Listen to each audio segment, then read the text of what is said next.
कझाकिस्तानमध्ये प्रवासी विमान हे कोसळलंय।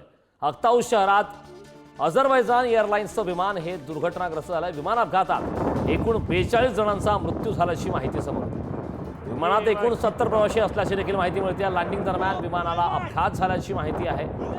धक्कादायक अशी बातमी आता समोर येते। विमानातील 25 लोकांना वाचवण्यात यश आलंय, तर एकंदरीत 42 जणांचा यामध्ये मृत्यू झालाय। ही धक्कादायक अशी दृश्य आपण पुढारी न्यूजवरती पाहतोय। कझाकिस्तानमध्ये प्रवासी विमान कोसळलेलं आहे। विमानात एकूण 70 प्रवासी असल्याची माहिती मिळते आणि त्यामध्ये आता 42 प्रवाशांचा मृत्यू झालेला आहे। विमान अपघातात 42 जण दगावलेले आहेत, मात्र विमानामध्ये एकूण 70 प्रवासी असल्याची माहिती मिळते। कझाकिस्तानमधील अक्ताऊ शहरातील ही धक्कादायक अशी घटना आहे। त्या ठिकाणी प्रवासी विमान कोसळलेलं आहे। विमान अपघातामध्ये 42 जणांचा मृत्यू झाला, तर 25 जणांना वाचवण्यात यश आलं। अक्ताऊ शहरातून अरबजान या ठिकाणची घटना आहे। विमान अपघातात 42 जणांचा मृत्यू झाल्याची धक्कादायक माहिती समोर आली। त्या ठिकाणची दृश्य आपण पाहतोय।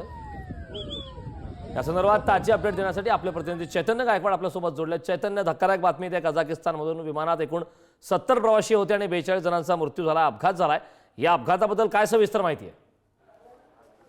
निश्चितच कझाकिस्तानमध्ये हे अझरबैजान येथे हा विमान दुर्घटना झालेली आहे। धुके असल्यामुळे हा अपघात झाल्याची प्राथमिक माहिती जी आहे ती समोर आली होती आणि नुकतीच जी अपडेट माहिती येते ते विमानामध्ये एकूण 67 प्रवासी होते आणि त्यातल्या 42 जणांचा हा मृत्यू झाल्याची माहिती प्राथमिक माहिती समोर येते। या दुर्घटनेत 25 जण यामध्ये बचावले असून त्यातल्या 20 ते 22 जणांना रुग्णालयात देखील दाखल करण्यात आलेलं आहे।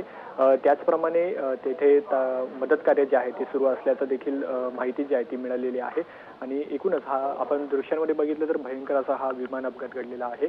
धुक्यामुळे खरं तर हा अपघात घडल्याची माहिती जी आहे ती प्राथमिक माहिती यापुढे आलेली आहे आणि खरं तर आता यामध्ये प्रवाशांच्या मृत्यूची संख्या आणखी वाढते की काय अशी भीती देखील व्यक्त केली जाते।